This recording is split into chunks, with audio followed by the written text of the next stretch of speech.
രാവിലെ തന്നെ രേണുസുധിയുടെ പഴയ പല്ലവി തുടങ്ങി. എനിക്ക് വീട്ടിൽ പോകണമെന്നും പറഞ്ഞ് ഭയങ്കര കരച്ചിൽ. അത് നൂറയോട് പറഞ്ഞിട്ടാണ് കരയുന്നത്.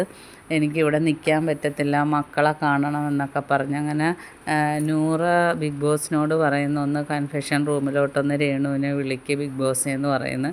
അങ്ങനെ ബിഗ് ബോസ് കൺഫെഷൻ റൂമിലേക്ക് രേണുവിനെ വിളിക്കുന്നു. അവിടെ ചെന്നിരുന്ന് കരഞ്ഞ് പറയുകയാണ്, എനിക്ക് വീട്ടിൽ പോകണ്ട ബിഗ് ബോസേ, എനിക്കിനി നല്ലപോലെ ഗെയിം കളിക്കണം, മക്കളെയൊക്കെ മിസ്സാവുന്നുണ്ട്.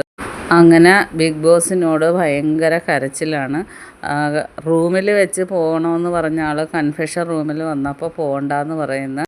ഇനിയിപ്പോൾ ഡെയിലി ഇത് തന്നെ കേൾക്കാൻ, രാവിലെ പോകണമെന്ന് പറയും, ലാലേട്ടൻ്റെ മുമ്പിൽ പോകണ്ടെന്ന് പറയും.